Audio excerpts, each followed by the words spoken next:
కొరకు ఆయన ఘనమైన నామానికి నేను మహిమ పరుస్తున్నాను. এই উদ্দীপনা সভারে প্রভু ଆମମାନଙ୍କୁ କଢ଼ାଇ ଆଣିଛନ୍ତି ପାଷ୍ଟର ଇଫ୍ରାଇମ୍, ପୁଣି ତାଙ୍କ ଟିମ୍, ପୁଣି ପ୍ରଭୁଙ୍କ ଯେତେ ଦାସଗଣ ମଞ୍ଚରେ ଅଛନ୍ତି, ପୁଣି ଆପଣ ସମସ୍ତଙ୍କୁ ମୋର ବହୁତ ବହୁତ ଖ୍ରୀଷ୍ଟୀୟ ସାଧୁବାଦ ନମସ୍କାର ଜ୍ଞାପନ କରୁଅଛି. ఈ యొక్క ఉజ్జీవ కూడికను ఏర్పాటు చేసిన దైవజనులు పాస్టర్ ఎఫ్రాయిం గారు, వారి కుటుంబం, అలాగే సంఘ సభ్యులు, వేదిక మీద అలంకరించిన దైవ సేవకులు, కూడిచిన సంఘ సభ్యులందరూ కూడా ప్రభు అయిన యేసుక్రీస్తు నామములో నా హృదయపూర్వకమైన వందనాలు. ଯେବେ ବି ଆମ୍ଭେମାନେ ସମବେତ ହେଉ ତାହା ବାସ୍ତବରେ ଆମ ସମସ୍ତଙ୍କ ପାଇଁ ఆనందର విషୟ ହୋଇଥାଏ. మనం ఎప్పుడైనా సరే ఇలాగున్న కూడుకోవడం అనేది మనందరికీ చాలా సంతోషకరమైన విషయం. ଆସନ୍ତୁ ଆମେ ପ୍ରାର୍ଥନା କରିକି ବାକ୍ୟ ଆଡ଼କୁ ଯିବା. రండి మనం ప్రార్థన చేసి దేవుని వాక్యం వైపు వెళదాం. ସମସ୍ତେ ପ୍ରାର୍ଥନାରେ ସାମିଲ ହୁଅନ୍ତୁ. ప్రతి ఒక్కరు కూడా ప్రార్థనలో ఏకీవించండి. ମହାମହିମ ସ୍ୱର୍ଗସ୍ଥ ପିତା, ତୁମ ମହାନାମର ମୁଁ ଧନ୍ୟବାଦ କରୁଅଛି. మహిమ కలిగిన పరలోకమందున తండ్రి, నీ ఘనమైన నామానికి స్తోత్రాలు చెల్లిస్తున్నాము. এই ଶୂନ୍ୟ ଆକାଶ ତଳେ ପ୍ରଭୁ ସନ୍ଧ୍ୟା ବେଳେ ଆମେ ତୁମ୍ଭ ନାମରେ ସମବେତ ହୋଇଅଛୁ.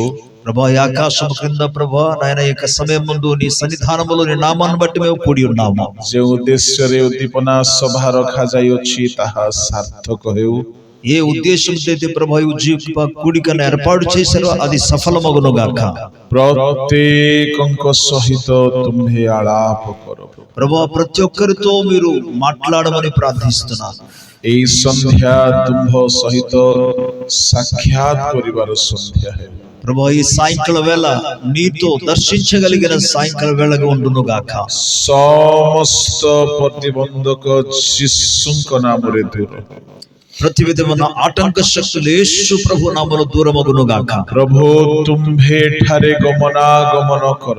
ప్రభువా, మీరు మా మధ్య సంచారం చేయమని వేడుకొనుచున్నాము. స్వర్గోన్ముక్త హేవు ప్రభు. పరలోకము తెరవబడును గాక. ప్రభువా, తుంభర ఉపస్థితిరే ఆమ సమస్తଙ୍କୁ రక్ష.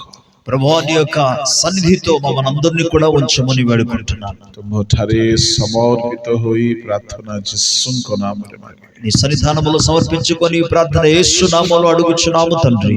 ఆమేన్. ఆమేన్.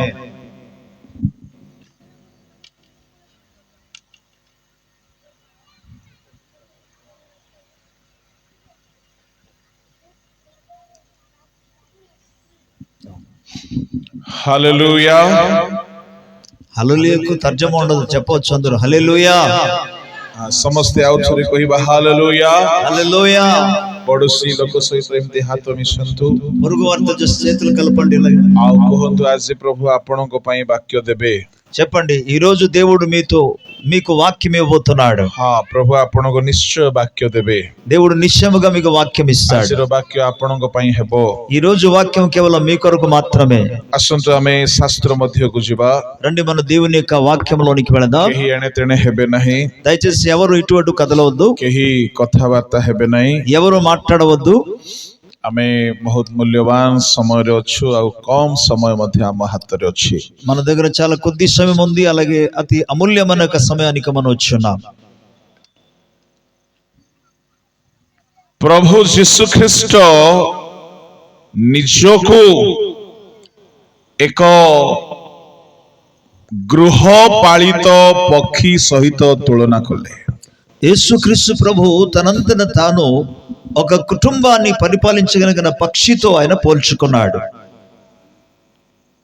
ମାଥିଉ 23 ଅଧ୍ୟାୟ ତାହାର 37 ପଦରେ, మత్తయి సువార్త 23వ అధ్యాయము 37వ వచనములో, ନାଇଁ ପଢିବାକୁ କହିଲେ ପଢିବ, ସମୟ ନାହିଁ. ସେଇ ସ୍ଥାନରେ ପ୍ରଭୁ ଯୀଶୁ ଖ୍ରୀଷ୍ଟ ନିଜେ କହୁଛନ୍ତି, କୁକୁଟି ଯେପରି ଆପଣା ପକ୍ଷ ତଳେ ଶାବକ ମାନଙ୍କୁ ଏକତ୍ର କରେ, ସେହିପରି ମୁଁ ତୋହର ସନ୍ତାନ ମାନଙ୍କୁ ଏକତ୍ର କରିବାକୁ ଇଚ୍ଛା କଲି, କିନ୍ତୁ ତୁମେ ଇଚ୍ଛୁକ ହେଲ ନାହିଁ. అక్కడ ఇలాగ రాయబడింది ఏంటి? ఏమనగా, కోడి తన పిల్లలను రెక్కల కింద భద్రపరచున్నట్లుగా నేను మిమ్మల్ని ఎన్నోసార్లు ప్రయత్నము చేశాను, కానీ మీరు దాన్ని ఏమాత్రం అంగీకరించలేదు అని అంటాడు. ପ୍ରଭୁ ଯୀଶୁ ଖ୍ରୀଷ୍ଟ ଏହି ସ୍ଥାନରେ ନିଜକୁ କୁକୁଟି ସହିତ ତୁଳନା କରୁଛନ୍ତି। యేసుక్రీస్తు ప్రభువారు ఈ స్థలంలో తన్ను తాను ఒక కోడెతో సరిపోల్చుకున్నాడు। କୁକୁଟି ବୋଲି କହିଲେ ଯେଉଁ କୁକୁଡ଼ା ନିଜ ଛୋଟ ଛୋଟ ଶାବକ ମାନଙ୍କୁ ନେଇକି ଥାଏ ସେ ହେଉଛି କୁକୁଟି। ఇక్కడ చెప్పబడిన కోడి అనే పదానికి అర్థమనగా తన పిల్లలను రెక్కల కింద కాపాడి లేదా భద్రపరిచే వాటికి తెలియజేస్తుంది। ପ୍ରଭୁଙ୍କ ନାମର ଧନ୍ୟବାଦ ହେଉ। ప్రభు నామానికి స్తుతి కలుగును గాక। ବାଇବଲରେ ପରମେଶ୍ୱର ନିଜକୁ ଅନେକ ସ୍ୱତନ୍ତ୍ର ସ୍ୱତନ୍ତ୍ର ସ୍ୱଭାବ ପ୍ରମାଣ କରାଇବା ପାଇଁ ସ୍ୱତନ୍ତ୍ର ସ୍ୱତନ୍ତ୍ର ପଶୁ ପକ୍ଷୀ ସହିତ ତୁଳନା କରିଛନ୍ତି, କିନ୍ତୁ ସବୁ ବିଷୟରେ ସେ ପଶୁ ପକ୍ଷୀ ସହିତ ତାଙ୍କର ତୁଳନା କରାଯାଇ ପାରିବ ନାହିଁ। దేవుడు తన్ను గురించి తాను ప్రజలకు లేదా మానవులకు ప్రత్యక్షపరచుకోవడానికి తెలియజేసుకోవడానికి అనేక సందర్భాలలో పశువుల గురించి కానీ పక్షుల గురించి ఆయన కేవలం ఒక ఉపమానాలు చెప్పాడు, కానీ ఆయన మనం ఏమాత్రం పశువుతో కానీ పక్షితో కానీ మనం పోల్చలేము। ଗୋଟିଏ ଗୋଟିଏ ବିଷୟରେ ପରମେଶ୍ୱର ନିଜକୁ କୌଣସି କୌଣସି ପଶୁ ବା ପକ୍ଷୀ ସହିତ ତୁଳନା ଦେଲେ। కొన్ని సందర్భాల్లో ఆయా విషయములలో దేవుడు తనను తాను పశువుతో కానీ పక్షితో కానీ ఆయన పోల్చుకున్నాడు। ଯେପରି ଯାତ୍ରା 19:4 ବହି ଆଣିବା ସ୍ୱଭାବକୁ ଦର୍ଶାଇବା ପାଇଁ ପରମେଶ୍ୱର ନିଜକୁ ଉତ୍କର୍ଷ ପକ୍ଷୀ ସହିତ ତୁଳନା କଲେ। నిర్గమకాండము 19వ అధ్యాయము 4వ వచనంలో రాయబడిన ప్రకారము గెద్ద రెక్కలతో పోల్చబడి ఆయన ఏమంటారు, నేను నా రెక్కలతో మిమ్మల్ని మోసుకొని తీసుకొచ్చానని దేవుడు అక్కడ మాట్లాడుతాడు। పరమేశ్వర ఉత్కర్ష పక్షి నుహంతి, కాబట్టి అక్కడ దేవుడు గెద్దతో పోల్చబడలేదు, పక్షి కేవଳ ବହି ଆଣିବା ବିଷୟରେ ସେ ଉତ୍କର୍ଷ ପକ୍ଷୀ ତୁଲ୍ୟ ବହି ଆଣନ୍ତି। ఆయన మోసుకొని తీసుకొచ్చే విషయంలో ఆయన పక్షిరాజు వలె పోల్చబడ్డాడు। ఆమోస్ 3:8 పదରେ సింహ తుల్య పరమేశ్వరଙ୍କୁ ତୁଳନା କରାଗଲା। ఆమోసు గ్రంథము 3వ అధ్యాయం 8వ వచనములో దేవుడు తనను తాను అనే సింహముతో పోల్చబడ్డాడు। సింహ ఆక్రమణ కరే, రక్తపాନ కరే, ହତ୍ୟା କରେ, ଏଣୁ ସିଂହର ସବୁ ଗୁଣ ସହିତ ତୁଳନା କରାଯିବ ନାହିଁ। ଗର୍ଜନ ସହିତ ସେ ଯେଉଁ ଭୟ ଜନ୍ମାଇ ଦିଏ, ପରମେଶ୍ୱରଙ୍କ ବାକ୍ୟ ସେମିତି ଭୟ ଆଣେ ବୋଲି ସିଂହର ଗୋଟିଏ ଗୁଣକୁ ଈଶ୍ୱରଙ୍କ ଗୁଣ ସହିତ ତୁଳନା କରାଯାଇଛି। ఇక్కడ సింహమును గురించి దేవుడు తన గురించి తాను సరిపోల్చుకున్నప్పుడు ఆ సింహానికి అనేకమైన గుణాలు ఉన్నాయి। అదేంటంటే అది చీల్చి వేస్తుంది, చంపి వేస్తుంది, రక్తము తాగుతుంది, మాంసమును భుజిస్తుంది। కానీ దేవుడు ఇక్కడ కేవలము తను తాను గర్జించుట అంటే ప్రజలకు గర్జించి భయం మాత్రం పుట్టించిన వాటి గురించి మనం చూడగలం। ଏପରି ପବିତ୍ର ଆତ୍ମାଙ୍କୁ କପଟ ସହିତ, ପବିତ୍ର ଆତ୍ମାଙ୍କୁ ଅଗ୍ନି ଜିହ୍ବା ସହିତ, ଯୀଶୁ ଖ୍ରୀଷ୍ଟଙ୍କୁ କୁକୁଟି ସହିତ ସ୍ୱତନ୍ତ୍ର ସ୍ୱତନ୍ତ୍ର ଗୁଣ దర్శాଇବା ପାଇଁ ఉదాహరణ ଦିଆଯାଇଛି।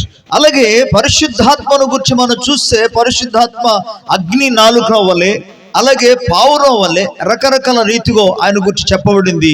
యేసుక్రీస్తు ప్రభు ఇక్కడ తన గురించి తాను పోల్చుకుంటూ ఒక కోడితో పోల్చి మాట్లాడాడు।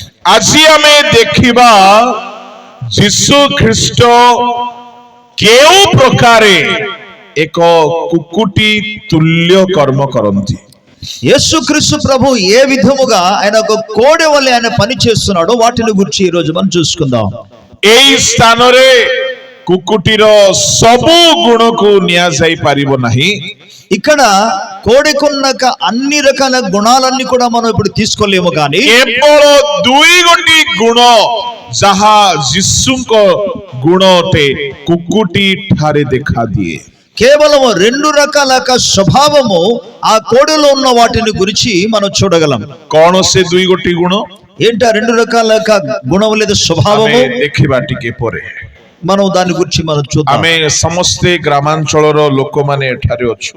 మనం ఇక్కడ అందరూ కూడా ఇంచుమించు ఈ ప్రాంతానికి ଆମେ సంబంధించిన ସମସ୍ତେ କୁକୁଡ଼ା ବିଷୟରେ ଭଲ ଭାବରେ ଅବଗତ ଅଟୁ। మన గ్రామంలో సంబంధించిన వారు కనుక ఈ కోడెను గురించి అధికంగా మనకు తెలుసు। କୁକୁଡ଼ା ଆପଣ ମାନେ ନିଶ୍ଚୟ ଘରେ କେବେ ନା କେବେ ତ ପୋଷିଥିବେ। మీరు నిశ్చయముగా కోడిను మీ ఇంట్లలో మీరు పెంచి ఉంటారని నాకు తెలుసు. ସେଇ ଭିତରୁ ଯେଉଁ ଗଞ୍ଜା କୁକୁଡ଼ା ସେ କେବେ କାହାରିକୁ ସୁରକ୍ଷା ଦିଏ ନାହିଁ କି ଆକ୍ରମଣ କରେ ନାହିଁ, ତା ବାଟରେ ସେ ଚାଲେ। ఈ యొక్క కోడి యొక్క జాతులలో పుంజు అనేది ఉంటుంది. అది ఎవరికి కూడా ఇబ్బంది కలగదు, ఎవరిని ఏ విధంగా బాధ కలిగించకుండా తనంతట తాను నడుచుకుని వెళుతుంది. କିନ୍ତୁ ଯେଉଁ କୁକୁଡ଼ା ଛୁଆ ମାନଙ୍କୁ ଜନ୍ମ ଦେଇଥାଏ,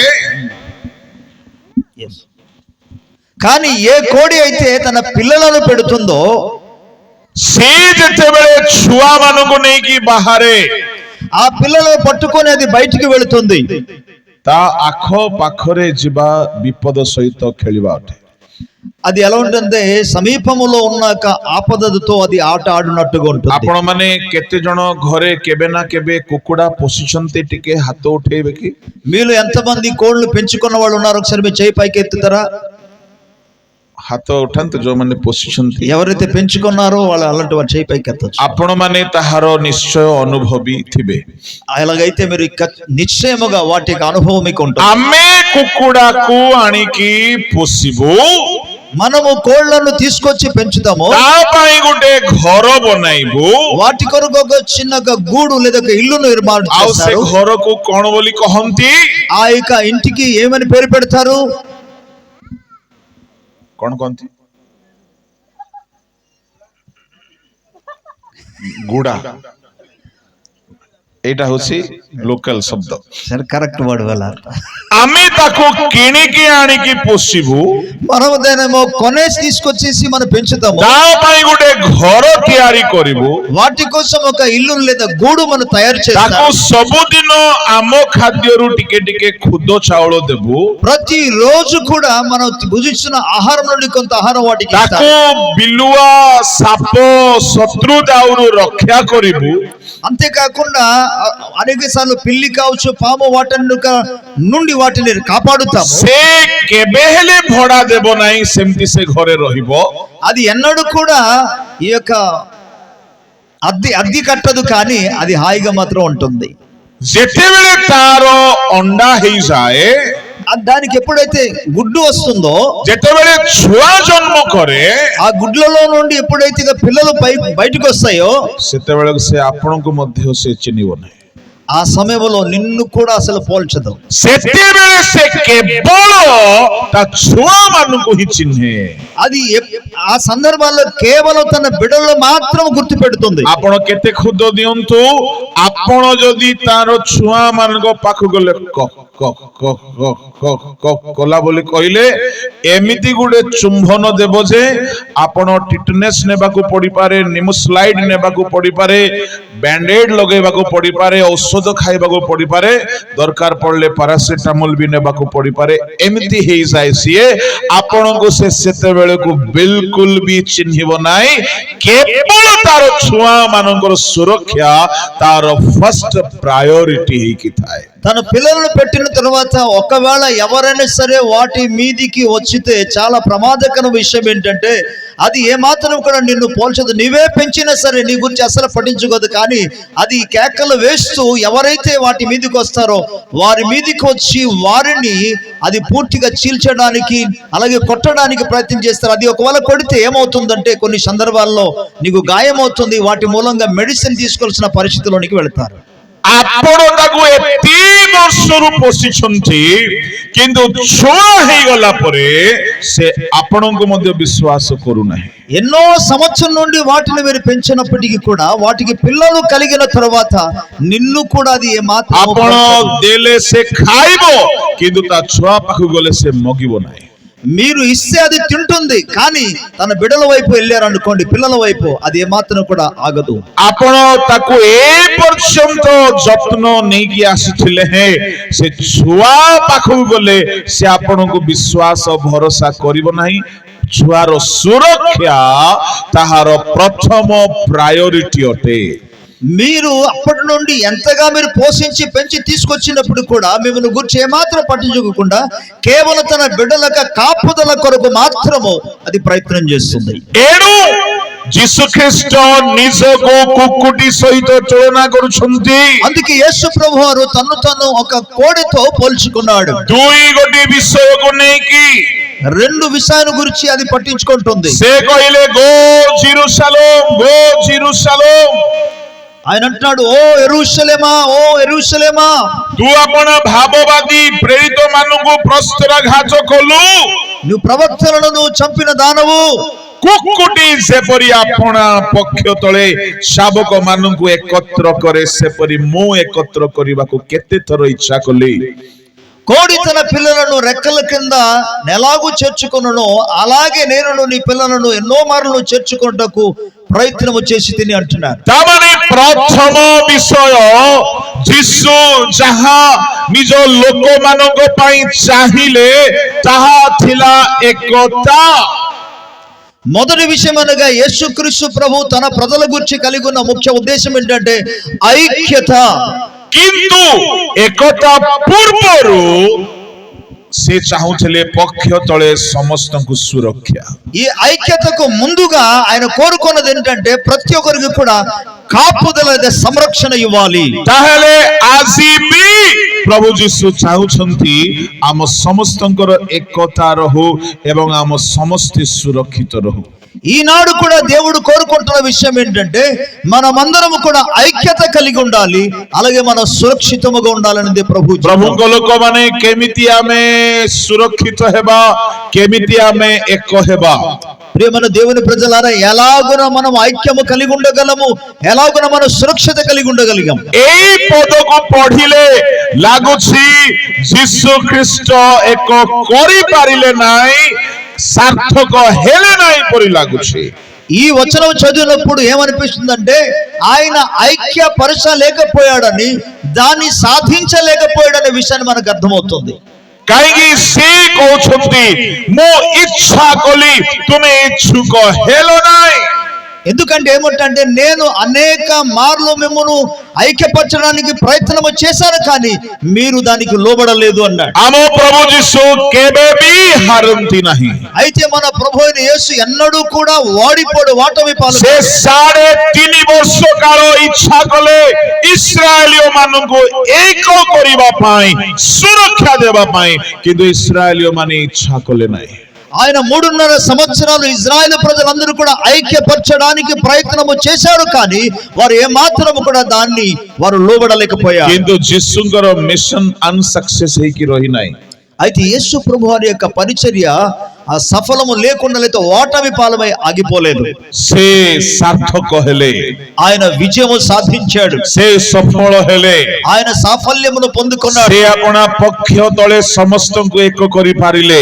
ఆయన తన రెక్కల కింద అందరిని ఆయన ఐక్యపరచగలిగాడు। ଖାଲି ଏକ କରିନାହାନ୍ତି, ସୁରକ୍ଷା ବି ଦେଲେ। కేవలం ఐక్యపరచడం కాదు, వాటికి సంరక్షణ ఇచ్చాడు। ମୁଁ ଆପଣମାନଙ୍କୁ ଗୋଟେ ଛୋଟ ପ୍ରଶ୍ନ ପଚାରିକି ବାକ୍ୟ ଆଡକୁ ଯିବି। నేను మీకు ఒక చిన్న ప్రశ్న అడిగిన తర్వాత వాక్యంలోకి తీసుకువెళ్తాను। ସୁରକ୍ଷା ପ୍ରଥମେ ନା ଏକତା ପ୍ରଥମେ? ఇక్కడ అంటే సౌరక్షంగా భద్రపరిచి ఉంచడము మొదటిదా, లేకపోతే ఐక్యత కలిగి ఉండడం మొదటిదా? କୁକୁଟି ପ୍ରଥମେ ସୁରକ୍ଷା ଦିଏ ନା ପ୍ରଥମେ ଏକ କରେ ଆଉ ତାପରେ ସୁରକ୍ଷା ଦିଏ? కోడి మొదట సంరక్షణ ఇచ్చిన తర్వాత ఐక్యత ఇస్తుందా, లేకపోతే ఐక్యపరిచిన తర్వాత సంరక్షణ ఇస్తుందా? ଆପଣ ମାନେ ଯାହା ବି କହିବେ ପ୍ରଶ୍ନ ଉତ୍ତର ପାଇଁ ସମୟ ନାହିଁ, మీరు ఏదైనా చెప్పొచ్చు, ఇక్కడ ప్రశ్న జవాబు కొరకు సమయం లేదు। କିନ୍ତୁ ବାଇବଲରେ ପ୍ରଭୁ ଯୀଶୁ ପ୍ରଥମେ ସୁରକ୍ଷା ଦେଲେ।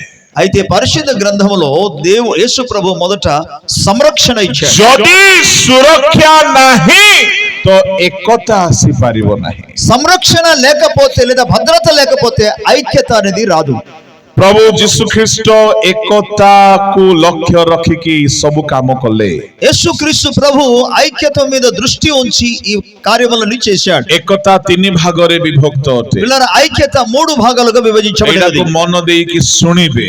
ఇది మీరు జ్ఞానంతో వినండి। ପ୍ରଥମ, మొదటిది ମନୁଷ୍ୟକୁ ଈଶ୍ୱରଙ୍କ ସହିତ ଏକ କରାଇବା। మానవులను దేవునితో ఐక్యపరచుట। ଦ୍ୱିତୀୟ ଏକତା, ଏକ ମନୁଷ୍ୟକୁ ଆଉ ଗୋଟିଏ ମନୁଷ୍ୟ ସହିତ ଏକ କରାଇବା। ఒక మనిషిని మరొక మనిషితో ఐక్యపరచుట। ତୃତୀୟ ଏକତା, మూడోదిగా ଜଣେ ମନୁଷ୍ୟ ନିଜ ମନ ହୃଦୟ ବିବେକ ସହିତ ଏକମତ ହେବା। ఒక వ్యక్తి తన యొక్క ప్రాణ ఆత్మ శరీర వివేకమంతుడితో కూడా ఐక్యముగా ఉండడం। ଏ ତିନି ଗୋଟି ଏକତା ଯଦି ନାହିଁ ଆପଣ ପ୍ରଭୁଙ୍କ ଠାରେ ନାହାନ୍ତି। ఈ మూడు రకాల ఐక్యము కానీ లేకపోతే మీరు ప్రభువునందు లేరు। ଆପଣଙ୍କ ପାଇଁ ବିପଦ ଅଛି, మీ కొరకు అపాయం ఉన్నది, ଆପଣଙ୍କ ପାଇଁ ଅସୁବିଧା ଅଛି। మీకు సమస్య ఉన్నది। ପ୍ରଭୁଙ୍କ ଲୋକମାନେ దేవుని ప్రజలారా ବଡ଼ ଧ୍ୟାନ ଦେଇକି ଶୁଣିବେ। జాగ్రత్తగా వినండి। ଏକତା ଏ ଶସ୍ତା ନାହିଁ। ప్రియులారా, ఐక్యత అనేది అంత సులువైనది కాదు। ଗୋଟିଏ ପରିବାରରେ 5 ପ୍ରାଣୀ ରହୁଛନ୍ତି, 5 ଜଣ ଚର୍ଚ୍ଚ ଯାଉନାହାନ୍ତି। ఒక్క కుటుంబంలో 5గురు ఉంటారు, కానీ 5గురు దేవుని మందిరానికి వెళ్ళారు। ତା ମାନେ ଗୋଟିଏ ଘର, ଏକ ଘରେ ରହିକି ବି ଏକ ଉଦ୍ଦେଶ୍ୟ, ଏକ ମନ ରହୁନାହିଁ। ఒక్క ఇంటిలోనే ఉన్నప్పుడు కూడా ఒకే ఉద్దేశము కలిగి ఏక మనస్సు కలిగి ఉండటం లేదు। ପ୍ରଭୁଙ୍କ ଲୋକମାନେ ଏକ ରୋଟିରୁ ଆମେ ଭୋଜନ କରୁ, ତଥାପି ଆମ ଭିତରେ ବିଭିନ୍ନତା ରହୁଛି। దేవుని ప్రజలారా, ఒక్క రొట్టె నుండే మనం భుజిస్తున్నాము, కానీ మనలో ఎటువంటి ఐక్యత లేదు, విభేదాలు ఉంటాయి। ସ୍ୱାମୀ ସ୍ତ୍ରୀ ଦୁହେଁ ଏକାଙ୍ଗ ବୋଲିକି କହିଲେ ମଧ୍ୟ ଏମାନଙ୍କ ହୃଦୟ, ମନ, ଚିନ୍ତା, ଭାବନା, କଥାବାର୍ତ୍ତା ଏକ ହେଉନାହିଁ। భార్య భర్త వారు ఏక శరీరమై ఉందురని రాయబడినప్పుడు కూడా వారి యొక్క మనస్సు, వారి యొక్క ఆలోచన, వారి యొక్క మాటలు, క్రియలంతా కూడా ఐక్యతగా ఉండదు। ବେଳେ ବେଳେ ଏକ ପ୍ରଭୁଙ୍କର ସେବା କରିବା ସେବକ ମାନେ ଏକ ମଞ୍ଚରେ ଥାଇକି ବି ଏକ ରହୁନାହାନ୍ତି। కొన్ని సందర్భాల్లో దేవుని సేవ చేస్తున్న దైవ సేవకులు కూడా ఒకే వేదిక మీద ఉన్నప్పుడు కూడా ఐక్యత కలిగి వాళ్ళు ఉన్నారు। କାହିଁକି ଏକତା ଏତେ କଠିନ ଲାଗେ? ఎందుకు అసలు ఈ ఐక్యత అనేది అంత కష్టముగా కనబడుతుంది? 5 ଜଣ ଗୋଟିଏ ଘରେ ମନେକର ରହୁଛନ୍ତି, మనం అనుకుందాం 5గురు ఒక ఇంట్లో ఉంటున్నారు అనుకోండి। ଚାଲ ଆଜି ସମସ୍ତେ ଗିର୍ଜା ଉପାସନା ଯିବା ବୋଇଲା ବେଳକୁ 4 ଜଣ ଯାଉଛନ୍ତି, ଜଣେ ଯାଉନାହାନ୍ତି। రండి మన అందరూ కూడా ఈ రోజు మన చర్చికి వెళదాం అన్నప్పటికీ 4గురు వెళ్తారు, ఒకరు ఆగిపోతారు। ସମସ୍ତେ ପରିବର୍ତ୍ତନ ହେଲା ବେଳକୁ ଜଣେ ଜଣେ ହେଉନାହାନ୍ତି। మార్పు చెందే విషయంలో కొంతమంది మార్పు చెందితే మరి కొందరేమో మార్పు చెందకుండా ఉంటారు। ପ୍ରଭୁଙ୍କ ଲୋକମାନେ କାହିଁକି ଏତେ କଠିନ ହେଉଛି ଏକରେ ରହିବା, ଏକ ହୋଇ ରହିବା? దేవుని ప్రజలారా, ఎందుకు ఐక్యత కలిగి ఉండడం అనేది ఇంత కష్టముగా ఎందుకు ఉన్నది? କାହିଁକି ଏକତା କଷ୍ଟ ବୋଲି କହିଲେ, ఎందుకు ఐక్యత కష్టము అనగా ପ୍ରଭୁ ଯୀଶୁଙ୍କ ଠାରୁ ଆମେ ତାହା ଦେଖିପାରିବା। యేసు ప్రభు యొద్ద నుండి దాన్ని మనం చూడగలం। ଶୟତାନ ସବୁବେଳେ ଚାହିଁବ ଆପଣଙ୍କ ଘରେ ଭାଇ ଭାଇ ଭିତରେ ନିଜ ସହିତ ଏକ ହେଇକି ନ ରୁହନ୍ତୁ।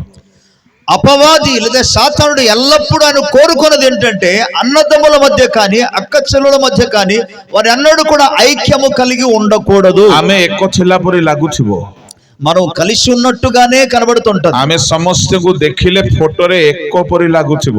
ఆ ఫోటోలు చూసినప్పుడు అందరూ ఒకేలాగా ఉన్నట్టు కనబడతారు। ଫଟୋ ଗୁଡାକରେ ଆମେ ସବୁ ବହୁତ ସଜେଇ ଧଜେଇ ହେଇ ଏକ ହେଇକି ଦେଖାଯାଉ।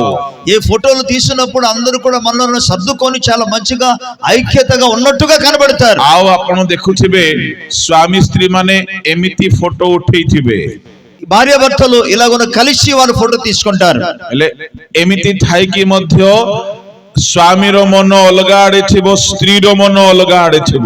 ఇలాగో కలిసి ఉన్నప్పుడు కూడా భార్య మనసు ఒకవైపు, భర్త మనసు మరోవైపు। ନୂଆ ନୂଆରେ ବିବାହ ହେଇଥିବା ସ୍ୱାମୀ ସ୍ତ୍ରୀ ମାନେ ଏମିତି କଣ ଗୋଟେ ହେଇକି ଉଠେଇ ଥାଉଛନ୍ତି। కొత్తగా పెళ్లి చేసుకున్న వారు ఇలాగ చెయ్యి ఇలా కట్టుకొని పట్టుకొని వాళ్ళు తిరుగుతుంటారు। ଖାଲି ଫଟୋ ଗୁଡାକରେ ଭଲ ଥାଉଛି, వారు కేవలం ఫోటోలు మాత్రం మంచిగా ఉంటారు, ମନ ମିଶୁନାହିଁ। కానీ మనస్సు కలవటం లేదు। କାରଣ କଣ ଅଟେ? కారణం ఏంటి అసలు? ପ୍ରଭୁଙ୍କ ଲୋକମାନେ ବହୁତ ବଡ କାରଣ ଗୋଟେ ଅଛି। దేవుని ప్రజలలో చాలా ఒక కారణం, పెద్ద కారణం ఉన్నది। ଆପଣ କେତେ ବୁଝାନ୍ତୁ ନିଜର ଜୀବନ ସାଥୀକୁ, ମୁଁ ସ୍ତ୍ରୀକୁ ବୋଲି କହିବି ନାହିଁ, କାହିଁକି ସ୍ୱାମୀ ମାନେ ବି ଅଛନ୍ତି ଗଣ୍ଡଗୋଳିଆ, ସ୍ତ୍ରୀ ମାନେ ଅଛନ୍ତି ଚିଡଚିଡିଆ, କାହା ଘରେ କୋଉ ଭାଗ କଣ ପଡିଛି ଆମେ ଜାଣୁନାହୁଁ। ଆପଣ ଯେତେ ବି ବୁଝାନ୍ତୁ ଜୀବନ ସାଥୀକୁ ବୁଝୁନାହିଁ। జీవిత భాగస్వామికి మీరు ఎంత చెప్పినప్పుడు కూడా పురుషుడేమో గొడవ చేసే వాళ్ళు ఉంటారు, స్త్రీ ఏమో గయాలుగా ఉంటుంది, రకరకాల స్థితిలో ఉన్నారు. ఎంత చెప్పినా సరే వారు మాత్రము కూడా ఐక్యము కలిగి ఉంటారు. बेले बेले पुओ झियो मानको देकी समस्या होउछे। కొన్ని సందర్భాలలో కొడుకు కూతుర్ల మూలంగా కూడా సమస్యలు వస్తాయి. ମୁଁ ଆପଣଙ୍କୁ କହିବା ପାଇଁ ଚାହେଁ କାହିଁକି ଏକତା ରହୁନାହିଁ। నేను మీకు ఏం చెప్పబోతున్నా అంటే అసలు ఎందుకు ఐక్యత కలిగి ఉండలేకపోతున్నారు? ଆମେ ସମସ୍ତେ ଆଜି ଚର୍ଚ୍ଚ ଯିବା ବୋଇଲା ବେଳକୁ କେତେ ଲୋକ ଯାଉନାହାନ୍ତି।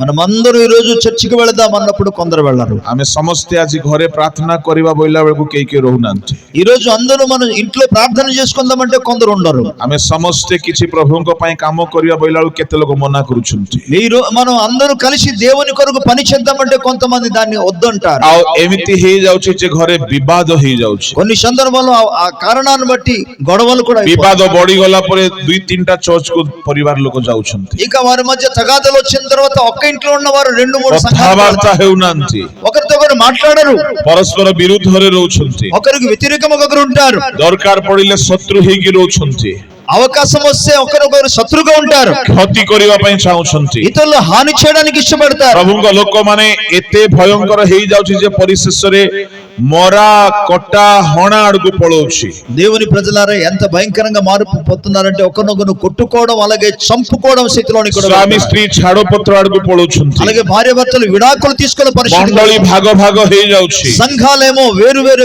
భాగాలు ପାଳକ ପାଳକ କଥାବାର୍ତ୍ତା ହେଉନାହାନ୍ତି। ఒక పాస్టర్ గారు మరో పాస్టర్ గారితో మాట్లాడారు. ଏଇଟାକୁ ଶସ୍ତା ସହଜ ଜିନିଷ ବୋଲି ଭାବନ୍ତୁ ନାହିଁ। కనుక ఇది చాలా సులువైనది లేకపోతే తేలిక దొరికింది. ଆଜି ଆମ ପରିବାର ମାନଙ୍କରେ ମଣ୍ଡଳୀ ମାନଙ୍କରେ ଏକତାର ବଡ ଅଭାବ ଅଛି। నేడు మన యొక్క కుటుంబాల్లో సంఘాలలో ఐక్యతగా లోపం ఉన్నది. ଏଣୁ କରି ପ୍ରଭୁ ଯୀଶୁ ଗୋଟିଏ କଥା କହିଲେ, అందుకే యేసు ప్రభు ఒక మాట చెప్పారు, ସେ ଏକତ୍ର କରିବାକୁ ଚାହିଁଲେ। ఆయన ఐక్యపరచడానికి ప్రయత్నించారు. ପ୍ରଭୁଙ୍କ ଲୋକମାନେ దేవుని ప్రజలారా, ଏକତା ଏଡେ କଠିନ କାମ ହେଲା ଯେ ఈ ఐక్యత అనేది ఎంత కష్టమైన పని. ପ୍ରଚାର ଦ୍ୱାରା ହେଲା ନାହିଁ, అది ప్రసంగము ద్వారా జరగలేదు, ଶିକ୍ଷା ଦ୍ୱାରା ହେଲା ନାହିଁ, బోధ మూలంగా జరగలేదు, ଭାବବାଣୀ ସୁସ୍ଥତା ଦ୍ୱାରା ହେଲା ନାହିଁ। ప్రవచనము కానీ స్వస్థత ద్వారా కలగలేదు. ପ୍ରଭୁ ଯୀଶୁ ଖ୍ରୀଷ୍ଟ 2 ଉପାୟରେ ଏକତାର କର୍ମକୁ ସଫଳ କଲେ। యేసు ప్రభువారు 2 విషయముల ద్వారా ఐక్యతను సాధించగలిగాడు. ସେ 2 କର୍ମକୁ ଯଦି ଆମେ ବି ବ୍ୟବହାର କରିବା, ఆ 2 విషయాలు కానీ మనము కూడా ఉపయోగించగలిగితే ଆମେ ବି ଏକ ହେଇପାରିବା। మనము కూడా ఐక్యము కాగలము. ସେ 2 ବିଷୟ ఏంటి ఆ 2 ఐక్యం? ఆ 2 విషయాలు, ପ୍ରଥମଟି ହେଲା ପ୍ରାର୍ଥନା। మొదటిది ప్రార్థన. ଯୋହନ ତାହାର 17 ଅଧ୍ୟାୟ ବାହାର କରନ୍ତୁ, యోహాను సువార్త 17వ ତାର అధ్యాయం 11 ପଦ ଟିକେ ପଢନ୍ତୁ, 11 వచనం. ଉଚ୍ଚ ସ୍ୱରରେ ପଢନ୍ତୁ। స్వరమెత్తి గట్టిగా చెప్పాలి.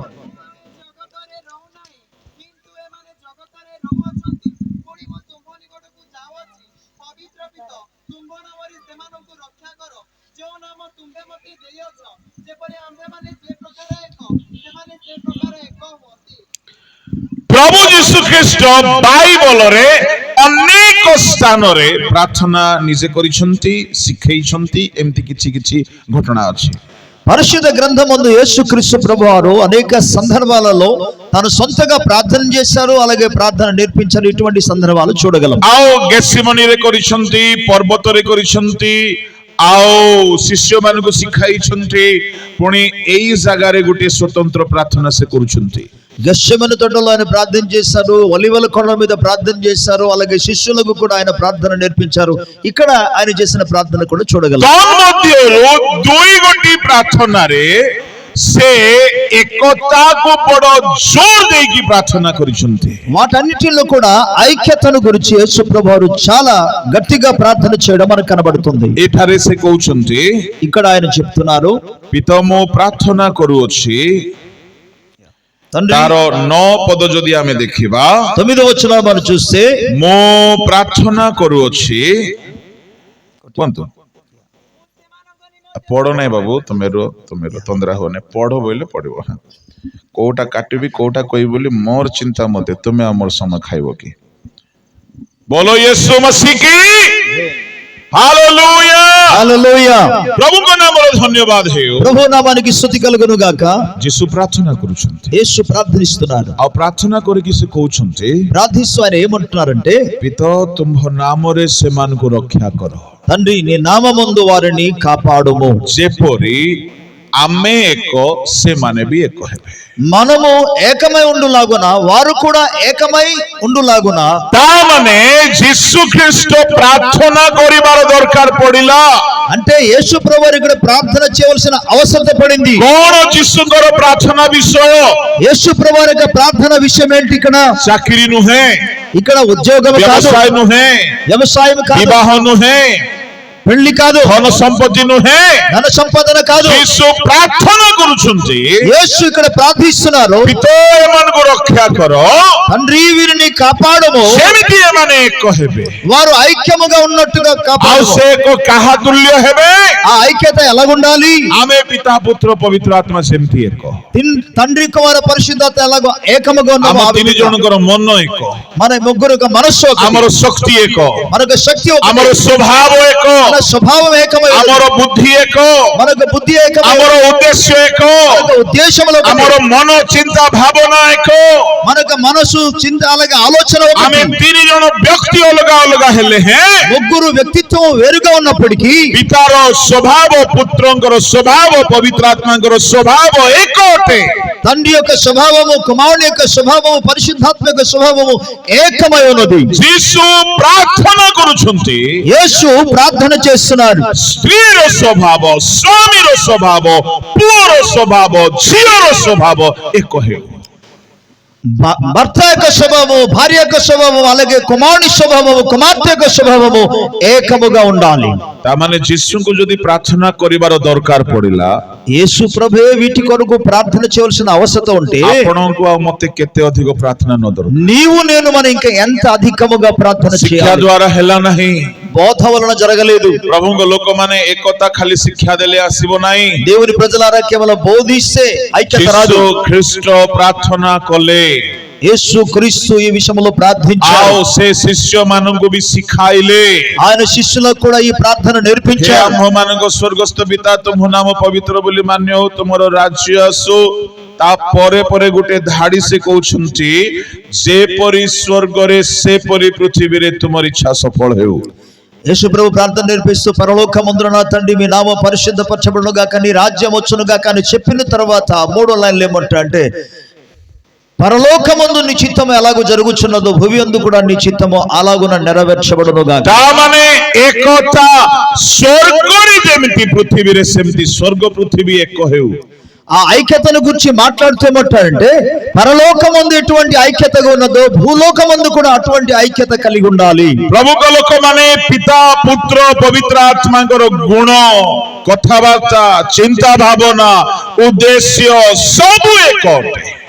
తండ్రి కుమార పరిశుద్ధాత్మ దేవుని యొక్క వారి యొక్క స్వభావమును, గుణ లక్షణాలు, వారి యొక్క మాటలు కానీ వారి యొక్క ఆలోచనలు కానీ సమస్తము ఏకమై ఉన్నది, ఐక్యమున్నది. ଆଉ ଯୀଶୁ କହୁଛନ୍ତି, యేసు ప్రభు ఇక్కడ అంటున్నారు, ଆମେ ଯେମିତି ଏକ ଏମାନେ ସେମିତି ଏକ ହେଉ. మనము ఏకముగా ఉండులాగున వీరు కూడా ఏకమై ఉండాలి. ଆଜି ଆପଣ କହିପାରିବେ, మీరు ఒకవేళ అనొచ్చు, ଆମ ମା ବାପା ଭାଇ ଭଉଣୀ ପୁଅ ଝିଅ ସମସ୍ତଙ୍କର ସ୍ୱଭାବ ଏକ ବୋଲିକି.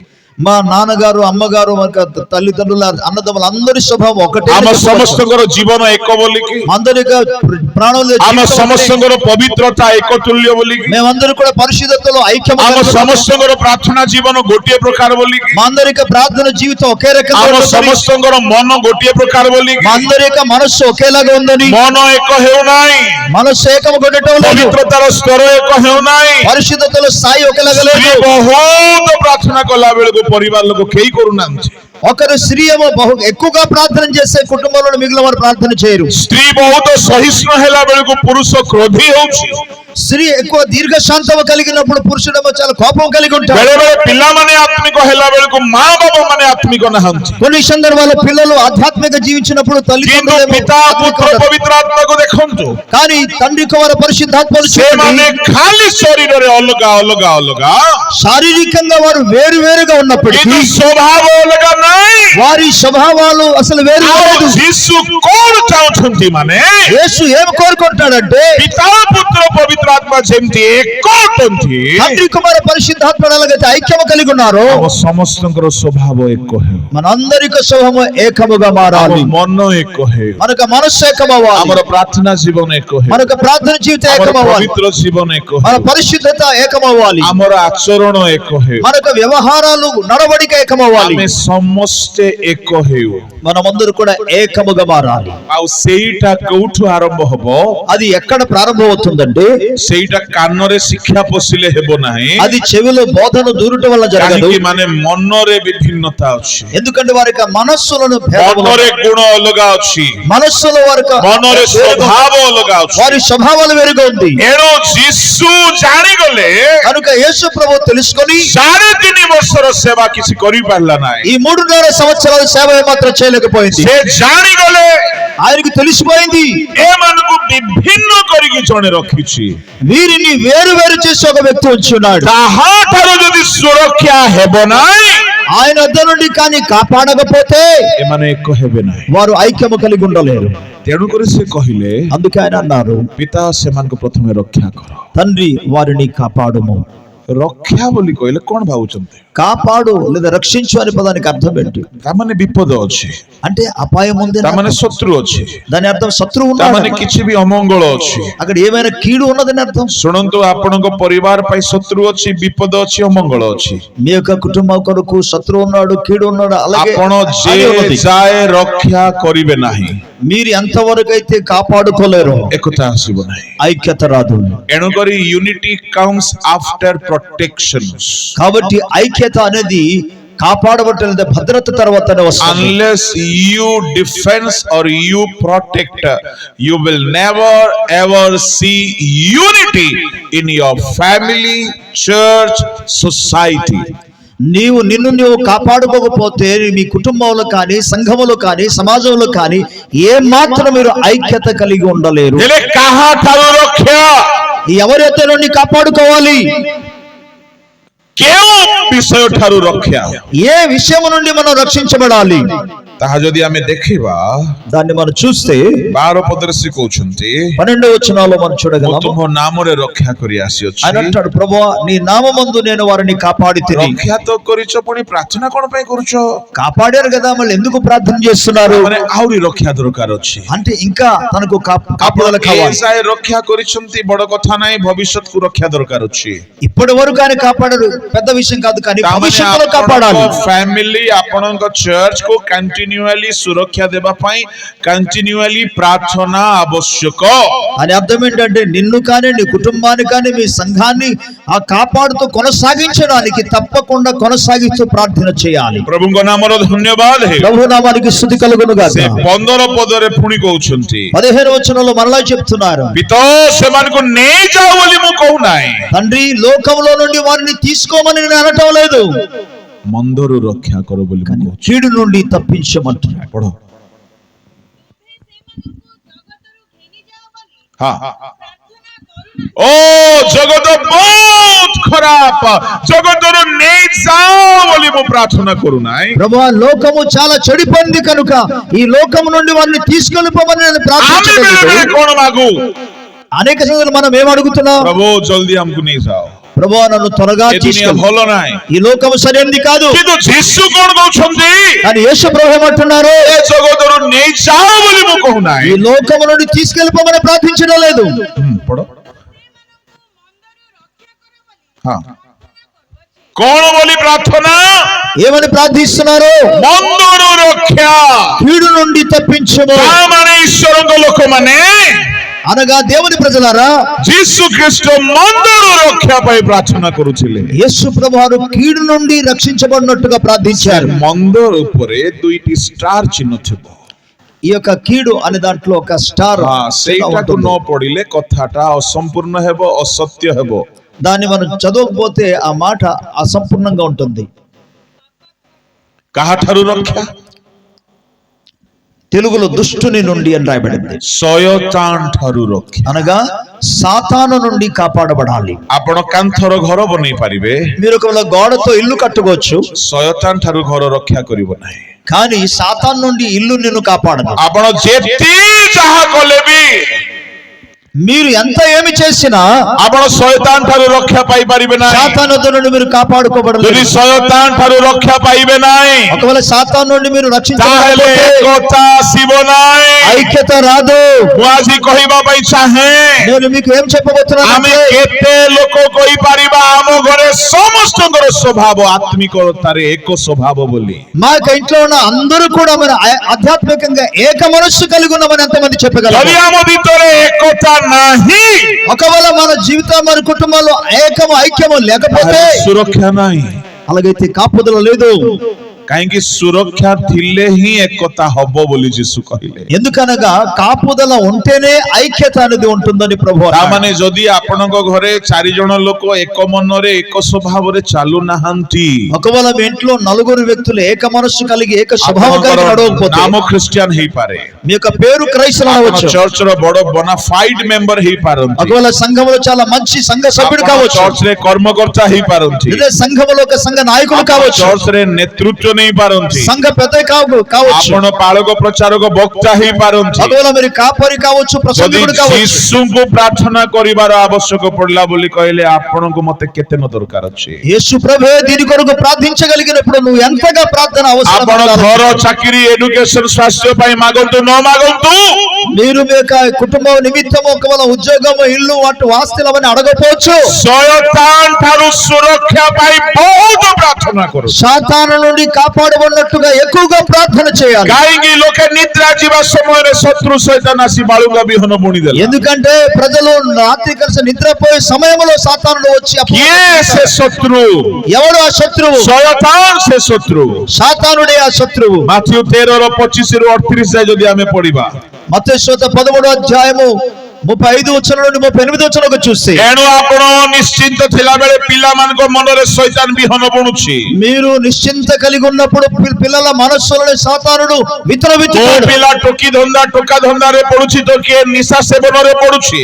కొంతమంది పిల్లలేమో అబ్బాయి అమ్మాయిలు వెనక పడవచ్చు, మరి కొంతమంది మత్తు ଆପଣ పదార్థాలు పడతారు. ଅନୁଯୋଗ କରି କରି ଥକି ଗଲେଣି, ଆପଣ ଅନୁଯୋଗ କରି କରି ଥକି ଗଲେଣି। మీరు వాళ్ళని గద్దించి మీరు ఆగిపోయారు. ସ୍ୱାମୀ ସ୍ତ୍ରୀକୁ ବୁଝାଇ ବୁଝାଇ, ସ୍ତ୍ରୀ ସ୍ୱାମୀକୁ ବୁଝାଇ ବୁଝାଇ ଥକି ଗଲେଣି। భార్య భర్తకు, భర్త భార్యకు ఎన్నో సార్లు చెప్పినా సరే ବାଳକମାନଙ୍କୁ କହି କହି ଥକି ଗଲେଣି। పాస్టర్ గారు సంఘాలు అందరూ చెప్పి ఆయన అలసిపోయారు. ବେଳେବେଳେ କିଛି କାମ ଦେଉନାହିଁ। కొన్ని సందర్భాల్లో ఏమి పని ଯଦି చేయలేదు. ଏମିତି ଅବସ୍ଥାରେ ଆପଣ ଅଛନ୍ତି, ఒకవేళ ఇటువంటి పరిస్థితిలో ఉంటే ଆପଣଙ୍କୁ ଗୋଟିଏ ବିଷୟ ଜାଣିବା ଦରକାର, మీరు ఒక విషయం తెలుసుకోవాలి. ଏଇଟା ଶୟତାନ ପରିବାରରେ ଏକତାକୁ ନଷ୍ଟ କରୁଛି। సాతానుడే కుటుంబంలో ఉన్న ఐక్యతను ఆయన పాడు ଯଦି చేస్తున్నాడు. ଯୀଶୁ ପ୍ରାର୍ଥନା କରୁଥିଲେ, యేసే దీని గురించి ప్రార్థిస్తుంటే, ପାପାତ୍ମା ଠାରୁ ରକ୍ଷା କର ମୋ ଶିଷ୍ୟମାନଙ୍କୁ, తండ్రి నా శిష్యులను దుష్టుల నుండి కాపాడము.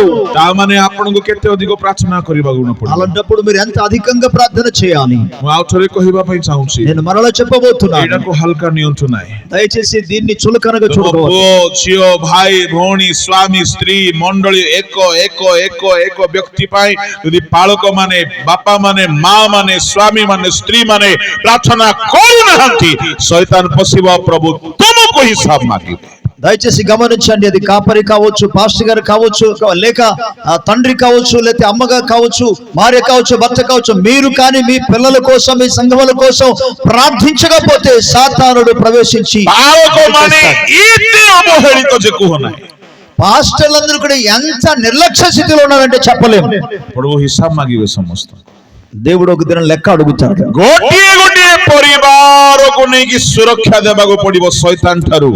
సాతాను నుండి ప్రతి ఒక్కొక్క కుటుంబం కొరకు మన భద్రత నిమిత్తం ప్రార్థించాలి. ମାସ ପୂର୍ବରୁ ଦରମା ମିଳି ଯାଉଛି ତ, నెల పూర్తి అయిన వెంటనే జీతం ବିଶ୍ୱାସୀ వచ్చేస్తుంది కదా. ଘରକୁ ଯାଉ ଯାଉ ଦାନ ମିଳି ଯାଉଛି ତ, విశ్వాస ఇంటికి వెళ్ళిన వెంటనే కానుక దొరుకుతుంది కదా. ତମେ କେମିତି ହେଇକି ମଲେ ମରୁ ଆମର ଦରମା ଆମକୁ ମିଳିଥାଉ। వారు ఎలాగ చచ్చిపోని మాకు జీతం దొరుకుతుందిలే. ମୁଁ କହିବା ପାଇଁ ଚାହେଁ, ଭୟଙ୍କର ଦଣ୍ଡର ଦିନର ସମ୍ମୁଖୀନ ହେବେ। నేను ఏం చెప్పబోతున్నానంటే అతి భయంకరమైన తీర్పుకు గురి అయిపోతారు. ଯୀଶୁ କହିଲେ ନାହିଁ, ଆମେ ମାନେ କହିଲା ପରି।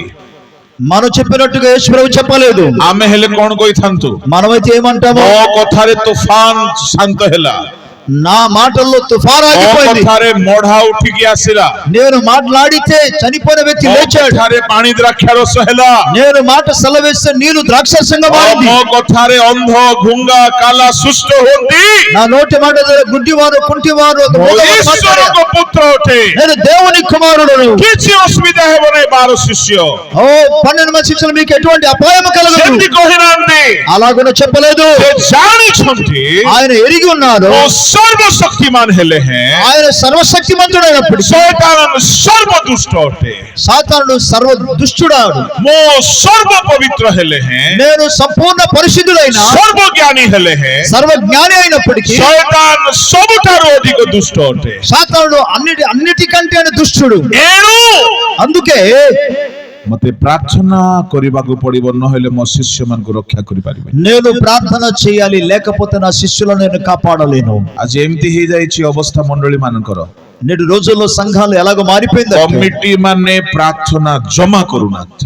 ఈ కమిటీ మెంబర్స్ అస్సలు ప్రార్థన ମୁଁ చేయరు. କହିବା ପାଇଁ ଚାହେଁ ସବୁ ମଣ୍ଡଳୀର କମିଟି ବାଲା ଧ୍ୟାନରେ ଶୁଣିବେ। దయచేసి ప్రతి సంఘంలో ఉన్న పెద్దలందరూ కూడా శ్రద్ధగా ପ୍ରଭୁ వినండి. ତୁମକୁ ରାଜନୀତି କରିବା ପାଇଁ କମିଟି ରଖିନାହାନ୍ତି, రాజకీయాలు చేయడానికి దేవుడు మిమ్మల్ని సంఘాలు పెట్టలేదు. ପଲିଟିକ୍ସ କରିବା ପାଇଁ ରଖିନାହାନ୍ତି, రాజకీయాలు చేయడానికి దేవుడు సంఘ పెద్దలు ఉంచాడు. ପ୍ରାର୍ଥନା କରିବା ପାଇଁ ରଖିଛନ୍ତି। ప్రార్థన చేయడానికి ఉంచాడు. ମଣ୍ଡଳୀର ପଇସା ଖାଇବା ପାଇଁ ରଖିନାହାନ୍ତି, సంఘంలో డబ్బులు తినడానికి కాదు. ମଣ୍ଡଳୀର ତୁମେ ସୁରକ୍ଷା ଯଦି ଦେଉନାହ, సంఘానికి కానీ మీరు సంరక్షణ ఇవ్వకపోతే ବାଇବଲ ଅନୁସାରେ ତମ ପାଇଁ ବି ହିସାବ ହବ। బైబిల్ ప్రకారంగా నీవు కూడా లెక్క ସେ అప్పగించాలి. ଯେ କେହି ହୁଅନ୍ତୁ ମଣ୍ଡଳୀର, సంఘంలో ఎవరైనా కావచ్చు, ସେ ଯେ କେହି ହୁଅନ୍ତୁ ମଣ୍ଡଳୀର, సంఘంలో ఉన్న ఎవరైనా కావచ్చు, ସୁରକ୍ଷା ଦେବା ପାଇଁ ପ୍ରାର୍ଥନା କରନ୍ତୁ। కాపుదల కొరకై ప్రార్థించాలి. ମଣ୍ଡଳୀରେ ମଦୁଆ ମାନଙ୍କର ସଂଖ୍ୟା ବଢୁଛି, సంఘంలో తాగుబోతుల సంఖ్య పెరుగుతుంది, ବ୍ୟభిଚାରୀ ମାନଙ୍କର ସଂଖ୍ୟା ବଢୁଛି, వ్యభిచారుల సంఖ్య పెరుగుతుంది, ମଣ୍ଡଳୀ ମଧ୍ୟରେ ଅଶାନ୍ତି ରହୁଛି, సంఘములో అసమాధానం ఉంటుంది. ସୁରକ୍ଷିତ ନାହାନ୍ତି ଆମର ପଲ ମାନେ। అసలు సంరక్షణ అనేది అసలే లేదు. ସିଂହ ପ୍ରାୟ ଗର୍ଜନ କରି ବୁଲୁଛି ଶୈତାନ। సాతానేమో సింహం వల్ల గర్జించి తిరుగుతుంది. କୁଆଡୁ ମଣ୍ଡଳୀ ଏକ ହେଇଯିବେ? ఎక్కడ సంఘం ఐక్యముగా ఉంటారు? ଏଣୁ କରି ମଣ୍ଡଳୀରେ ଉପବାସ କରାଯାଉ, అందుకే సంఘములో ఉపవాస ప్రార్థన చేయాలి. ଆଣ୍ଠୁ ଭଙ୍ଗା ଯାଉ, నీ యొక్క మోకాళ్ళు వంచాలి. ମଣ୍ଡଳୀକୁ ଖ୍ରୀଷ୍ଟଙ୍କ ଠାରେ ଏକ କରିବା ପାଇଁ। సంఘాన్ని క్రీస్తుతో ఐక్యపరచడానికి. ଆଜି ଗିର୍ଜା ମାନଙ୍କୁ ଉପବାସ ପ୍ରାର୍ଥନା ନାହିଁ, నేటి రోజుల్లో సంఘాల్లో ఉపవాస ప్రార్థన లేవు. ରବିବାର ପ୍ରାର୍ଥନାରେ ଭେଣ୍ଡିଆ ମାନେ ଯିବାକୁ ଚାହୁଁନାହାନ୍ତି, ఆదివారం ప్రార్థన కూడా కుర్రోళ్ళు అసలు ప్రార్థనకి వెళ్ళడానికి ఇష్టపడటం లేదు. କାହିଁକି ଯିବାକୁ ଚାହୁଁନାହାନ୍ତି? ఎందుకు వెళ్ళడానికి ఇష్టపడటం లేదు? ସେ ଗିର୍ଜାରେ ତାଙ୍କ ପାଇଁ କିଛି ନାହିଁ, ఎందుకంటే ఆ సంఘంలో వారి కోసం ఏముండదు. ତାଙ୍କୁ କର୍ମକର୍ତ୍ତା କଲେ ଆସିବେ, వారికి సంఘ పెద్ద చేస్తేనే వస్తాడు. କାହିଁକି ସେଠି ହେଲେ 2 ପଇସା ହେବ, ଚାହା ଜଳଖିଆ କଣ ଯାକ ଟିକେ ଟିକେ ମିଳିବ, ఎందుకంటే తద్వారా కొంత డబ్బులు వస్తుంది, అప్పుడు ఏవో తీసుకోవడానికి అవకాశం. ବାକ୍ୟ ରହୁଛି ନା କିଛି ଆତ୍ମିକତା ରହୁଛି। అక్కడ వాక్యం ఉండదు, లేదా ఆధ్యాత్మికత అనేది ఉండదు. ମଦୁଆ ମାନଙ୍କୁ ଗିର୍ଜା ଆଣିବା ପାଇଁ ମୁଁ ଆଜି ଓଡିଶାର ମଣ୍ଡଳୀକୁ ପ୍ରଶ୍ନ କରୁଛି, ଆପଣଙ୍କ କମିଟିରେ କଣ ଏଜେଣ୍ଡା ଅଛି? వీళ్ళ త్రాగుబోతులను సంఘాన్ని నడిపించడానికి నేటి దినాల్లో ఉన్న సంఘ పెద్దలారా, నాయకులారా, అసలు ఏమి జరుగుతుంది? ଏମିତି କେତେଟା କମିଟି କହିପାରିବେ ଆମେ ଏତିକି ମଦୁଆକୁ ଏ ବର୍ଷ ରକ୍ଷା କଲୁ?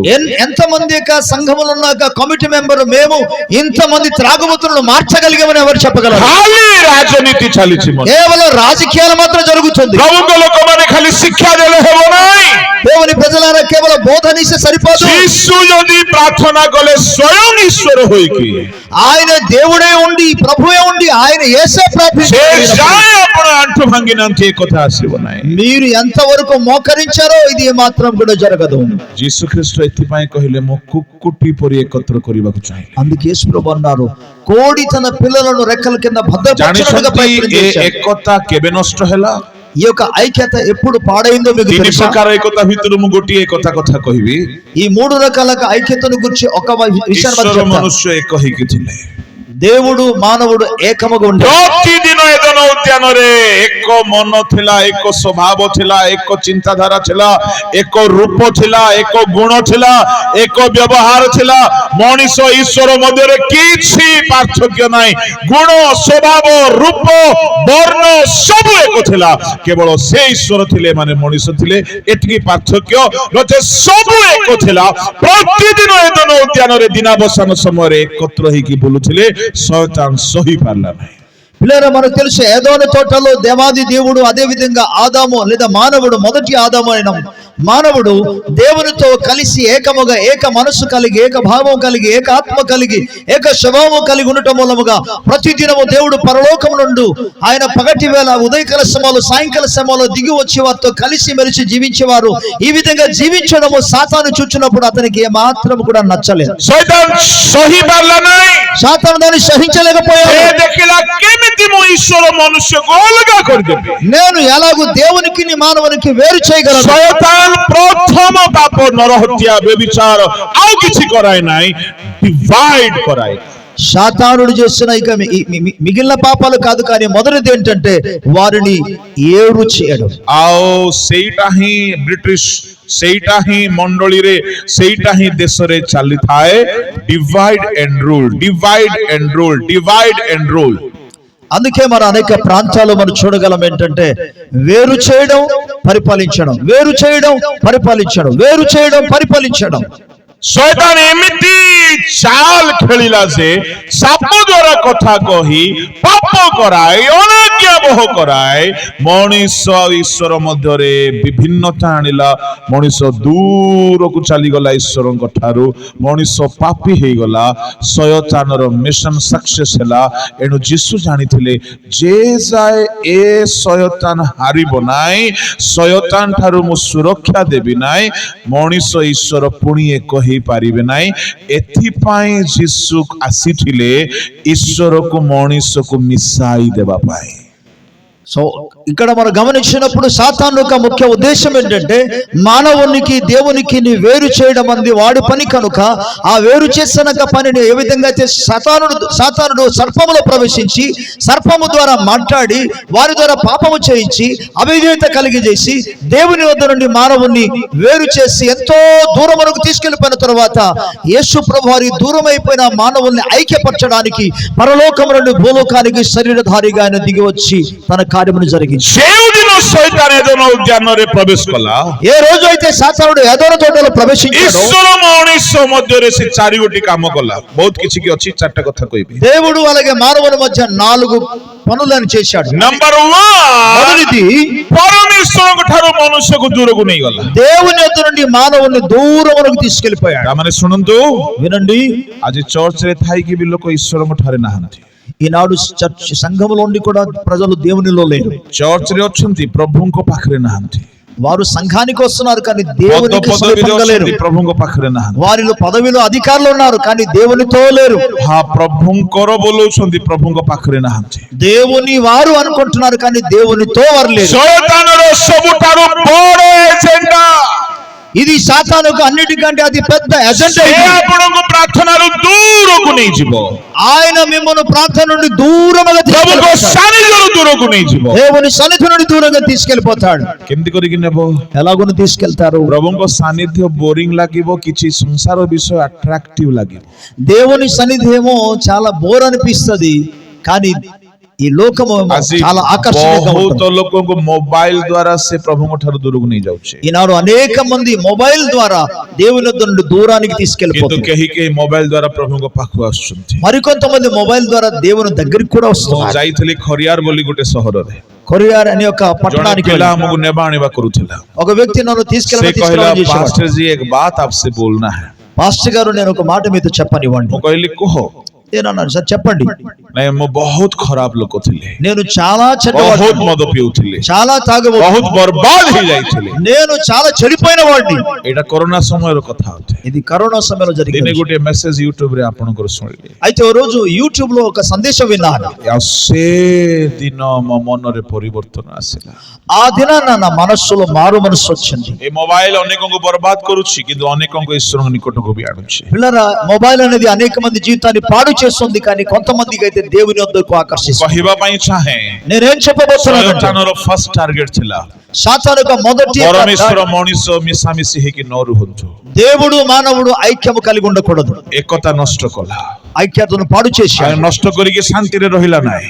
ఆయన పాడు చేసిన తర్వాత దూరକୁ ନେଇଗଲା. ఆయన దూరమునకు తీసుకెళ్లిపోయాడు. ଏବଂ ଦ୍ୱିତୀୟରେ రెండవదిగా ଏମିତି ଗୋଟେ ଶତ୍ରୁତା ଆଣିଦେଲା ସେ ఎటువంటి యొక్క శత్రుత్వం తీసుకు ଆଉ ପରମେଶ୍ୱର ଆଦମ ସହିତ କଥାବାର୍ତ୍ତା ହେଇନାହାନ୍ତି ఇక దేవుడు ఆదాముతో మాట్లాడలేక ଗୋଟେ ଶତ୍ରୁତାର ପ୍ରାଚୀର ଠିଆ କଲା అంటే శత్రువు అని ఒక ప్రాకారమును కట్టేశాడు ତୃତୀୟରେ మూడోదిగా ମଣିଷକୁ ସେ ଅଭିଶପ୍ତ କରିଦେଲା మనిషిని ఆయన శపించేశాడు శాపగ్రస్తుడుగా మార్చాడు ଚତୁର୍ଥରେ నాలుగోదిగా ମଣିଷକୁ ଈଶ୍ୱରଙ୍କ ଠାରୁ ଛଡାଇ ଆଣି ନିଜର ଦାସ କରିଦେଲା మానవుని దేవుని యొద్ద నుండి విడిపించి తీసుకొచ్చి తనకు బానిసగా ଆଉ చేశాడు ଯଦି ପଞ୍ଚମରେ ଦେଖିବା ఐదోదిగా మనం చూస్తే ଯେଉଁ ମଣିଷକୁ ପ୍ରଭୁ ପୃଥିବୀର ଅଧିକାରୀ ବନାଇଥିଲେ ఏ మానవునికైతే దేవుడు సృష్టి అంతటి మీద అధికారం ଏ ఇచ్చాడు, ମଣିଷ ଶୟତାନର ଦାସ ହେଇଯିବା ଦ୍ୱାରା ఈ మానవుడు సాతానుకు దాసుడిగా అయిపోవడం ଏ వల్ల ପୃଥିବୀ ଶୟତାନର କବ୍ଜାକୁ ଚାଲିଗଲା ఈ లోక అధికారం అంతా కూడా సాతాను స్వాధీనంలోకి వెళ్ళిపోయింది. ସେପଟେ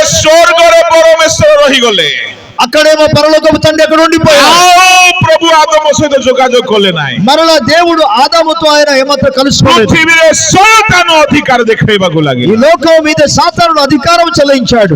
ଏଣୁ ଶୟତାନ ଦିନେ ଯୀଶୁଙ୍କୁ କହିଲା అందుకే సాతానుడు యేసుతో రోజు అన్నాడు, ଏ ସମସ୍ତ ଜଗତର ଐଶ୍ୱର୍ଯ୍ୟ ମୁଁ ତୁମକୁ ଦେଇଦେବି ఈ లోకంలో ఉన్న ఐశ్వర్యమంతా ధనమంతా కూడా నేను నీకు ఇస్తాను. କେତେ ଖରାପ ଗୋଟେ ଶୟତାନ మీరు ఇక్కడ చూడండి సాతానుడు ఎంత దుష్టుడో. ପରମେଶ୍ୱରଙ୍କ ଠାରୁ ମନୁଷ୍ୟକୁ ଅଲଗା କରି ପୃଥିବୀକୁ ହଡପି ନେଇଛି କବ୍ଜା କରିଛି ଏବେ ଯୀଶୁ ଆସିଲେ କହୁଛି ମତେ ମୁଣ୍ଡିଆ ମାର ସବୁ ଦେଇଦେବେ దేవుని యుద్ధ నుండి మానవుని వేరు చేసి మొత్తం సమస్త అధికారాన్ని ఆయన పొందుకొని ఇప్పుడు యేసుప్రభు వచ్చిన తర్వాత ఏమంటాడు, నేను నాకు నమస్కారం ଆଉ చేసి ଯୀଶୁ అధికారం ఇస్తాను. ଜାଣିଥିଲେ యేసు ఎరిగిన విషయం ଏ ఏంటంటే ଶୟତାନ ସବୁ ନେଇଯାଇଛି పృథివీକୁ ଅଲଗା କରିକି ఆయన నా యొద్ద నుండి దూరం చేసి లోక అధికారం అంతా కూడా ఆయన వేరు చేసి କଣ ଶୟତାନର ବାପାର ସମ୍ପତ୍ତି ଏ ପୃଥିବୀ ఈ సంపదన అంతా కూడా లోకమందు కూడా సాతాను యొక్క ଏ నాన్నగారు. ପୃଥିବୀ ପ୍ରଭୁ ସୃଷ୍ଟି କରିଥିଲେ ఈ లోకము దేవుడు ଏ సృజించాడు. ଜଗତର ସମସ୍ତ ବିଷୟ ପ୍ରଭୁଙ୍କର ସୃଷ୍ଟି ଅଟେ ఈ లోకంలో అంతా కూడా ప్రభు చేత సృజించబడింది. କିନ୍ତୁ ଏମିତି ହେଇଗଲା ଯେ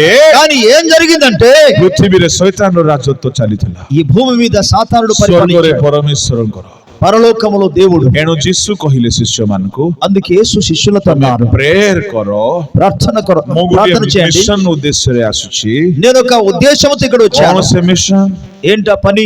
ଏ పృథిବୀରେ ଶୈତାନର ଇଚ୍ଛା ସଫଳ ହେଉଛି ఈ లోకములో భూమి మీద సాతాను ସ୍ୱର୍ଗରେ చిత్తం నెరవేర్చబడుతుంది. ପରମେଶ୍ୱରଙ୍କ ଇଚ୍ଛା ସଫଳ ହେଉଛି పరలోకములో దేవుని చిత్తం କିନ୍ତୁ నెరవేర్చబడుతుంది. ଏ ପୃଥିବୀରେ ବି ପ୍ରଭୁଙ୍କ ଇଚ୍ଛା ସଫଳ ହେବାର ଅଛି। అయితే భూమి మీద కూడా దేవుని చిత్తం ଦିନ నెరవేర్చబడాలి. ଥିଲା ଏଦନ ଉଦ୍ୟାନରେ ପ୍ରଭୁଙ୍କ ଇଚ୍ଛା ସଫଳ ହେଉଥିଲା ఒక రోజు ఉండేది ఏదోన తోటలో దేవుని చిత్తం ଏ నెరవేర్చబడుతుంది. ଶୟତାନ ଆସିକି ଏତେ ବଡ ଚାତୁରୀ କଲା సాతాను వచ్చి ఎంత గొప్ప మోసం చేశాడంటే ପାପ କରାଇଲା పాపము చేయించి ପରମେଶ୍ୱର ଆଉ ମନୁଷ୍ୟ ମଧ୍ୟରେ ଶତ୍ରୁତାର ପ୍ରାଚୀର ତିଆରି ହେଇଗଲା దేవునికి మానవునికి మధ్య శత్రువు అనే ఒక గోడను కట్టేశాడు. ଏଫେସିୟ 2:13-14 ଟିକେ ପଢନ୍ତୁ ఎఫెసీ 2:13-14 వచనం. ପୂର୍ବେ ଦୂରରେ ଥିଲ ଯେ ତୁମ୍ଭେମାନେ మునుపు దూరస్తులైన మీరు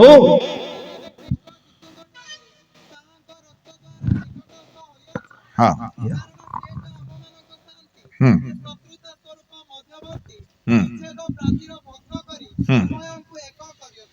ପ୍ରଭୁଙ୍କ ଲୋକମାନେ ଧ୍ୟାନରେ ଶୁଣନ୍ତୁ దేవుని ప్రజల ధ్యానంతో వినండి. ମଣିଷ ଈଶ୍ୱର ମଝିରେ ଗୋଟେ ଶତ୍ରୁତାର କାନ୍ଥ ଠିଆ ହେଇଯାଇଥିଲା దేవునికి మానవునికి మధ్య శత్రుత్వము అనే ఒక గోడ కట్టబడింది. କିଏ ତିଆରି କରିଥିଲା ଏ କାନ୍ଥ? ఎవరు దాన్ని నిర్మించారు? ଏ କାନ୍ଥ ତ କୌଣସି ଇଟା ବାଲି ସିମେଣ୍ଟର କାନ୍ଥ ନୁହେଁ ఈ గోడ అనేది ఇటుకలు లేకపోతే ఇసుకతో నిర్మించబడింది కాదు. ଏ କାନ୍ଥର ନାଁ ହଉଛି ଶତ୍ରୁତା ఈ గోడ పేరేంటంటే శత్రుత్వం.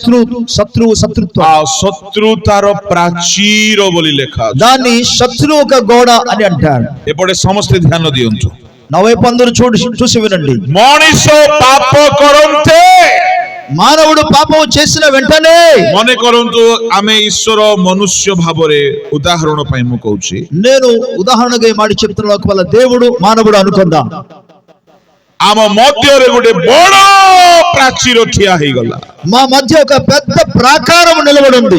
କଣ ଏ ପ୍ରାଚୀରର ନାଁ ఈ ప్రాకారం ఒక పేరేంటి? ଶତ୍ରୁତା శత్రుత్వం. ଶତ୍ରୁତା శత్రుత్వము. ଆଉ ଯୀଶୁ ଖ୍ରୀଷ୍ଟ କଣ କଲେ?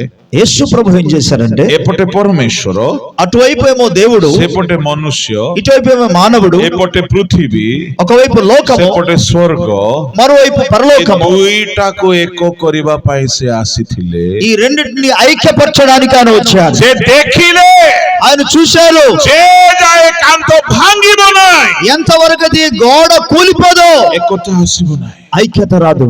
ଏଣୁ అందుకు ସେ କାନ୍ଥ ଭାଙ୍ଗିବା ପାଇଁ ଏଜେଣ୍ଡା ବନାଇଲେ। ఆయన గోడ కూల్చడానికి ప్రయత్నం କିନ୍ତୁ చేశారు। କାନ୍ଥ କେତେବେଳେ ଭାଙ୍ଗିବ? కానీ ఎప్పుడు ఆ గోడ కూల్చుతారో, କାନ୍ଥର ନିର୍ମାଣକାରୀ ଛାଡିବ କି? అయితే అది నిర్మించినాక గోడ కట్టిన వాడు ଏଣୁ ସେ వస్తాడా? ପ୍ରଥମେ అందుకే ఆయన మొదటిగా ଯେ କାନ୍ଥ ତିଆରି କରିଥିଲା ତା ସହିତ ଯୁଦ୍ଧ କଲେ। ఎవడైతే ఆ గోడను కట్టాడో ఆయనతో యుద్ధము చేశాడు। ସେ ଶୟତାନ ସହିତ ଯୁଦ୍ଧ କଲେ। ఆయన సాతానుతో యుద్ధము చేశాడు। ଯେତେବେଳେ ଶୟତାନର ମସ୍ତକ ଚୂର୍ଣ୍ଣ ହେଇଗଲା, ఎప్పుడైతే సాతాను తల చితకదొక్కబడిందో, ଶୁଣନ୍ତୁ କୃଷରେ କାହିଁକି ସେ ମଲେ? ఎందుకు అసలు యేసు శిలువలో మరణించారు? ଖାଲି ପରିତ୍ରାଣ ଦେବା ପାଇଁ ନାହିଁ, కేవలం రక్షణ ఇవ్వడానికి కాదు, ତାଠାରୁ ଆହୁରି ବଡ ବଡ ଏ ଉଦ୍ଦେଶ୍ୟ ଥିଲା।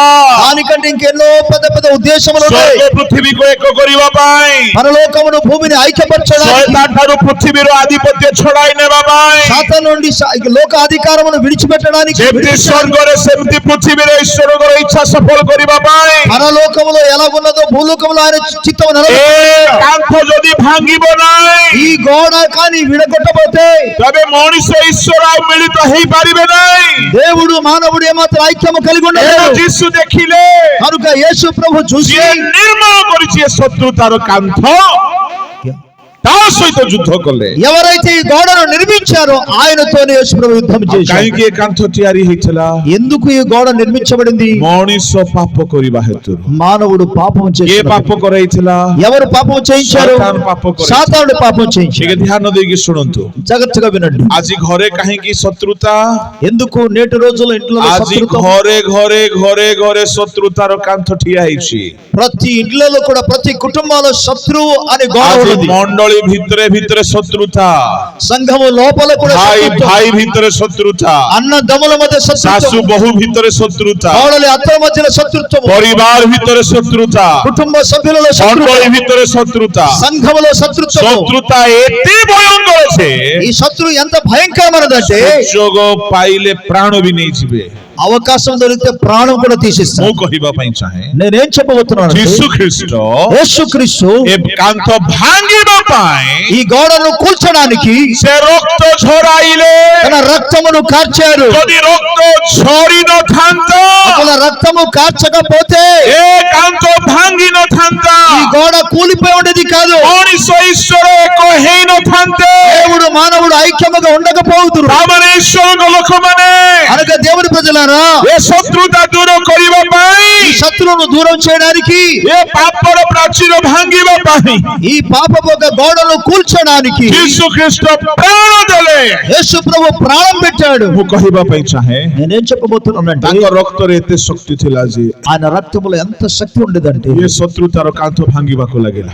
ఆయన శత్రు గోడను కూల్చడం ଏ మొదలు ପାପ పెట్టాడు। ଦୂର ହେବାକୁ ଲାଗିଲା। ఈ పాపము దూరం మొదలు పెట్టి ଏ ଶୟତାନର ତିଆରି କରାଯାଇଥିବା କାନ୍ଥ ଭାଙ୍ଗିବାକୁ ଲାଗିଲା। సాతాను ద్వారా నిర్మించబడిన గోడ కూల్చడం మొదలు పెట్టాడు। ଆଉ ସେ ରକ୍ତର ଶକ୍ତିରେ ఆ రక్తములో ఉన్న శక్తి ద్వారా ଏମିତି ଗୋଟେ ଶକ୍ତି ରଖିଦେଲେ ଯେ ఎంత గొప్ప శక్తి నిలబెట్టాడంటే, ଯୋଉମାନେ ଦୂରରେ ଥିଲେ ఎవరైతే దూరముగా ఉండేవారో ସେମାନେ ଯଦି ଆସିକି ମିଳିତ ହେବା ପାଇଁ ଚାହିଁବେ, వారు వచ్చి కలుసుకోవడానికి ప్రయత్నం చేస్తే ସେ ରକ୍ତ ଦେଇକି ଆସିକି ମିଳିତ ହେଇପାରିବେ। ఆ రక్తము ద్వారా మాత్రం వచ్చి ఐక్యముగా ఉన్నది। ଧରା ପୃଷ୍ଠରେ ଜଣେ ମାତ୍ର ବ୍ୟକ୍ତି ପାପୀକୁ ଈଶ୍ୱରଙ୍କ ସହିତ ମିଳାଇବା ପାଇଁ ରକ୍ତ ବହାଇକି ସଲ୍ୟୁସନ ଆଣିଦେଲେ।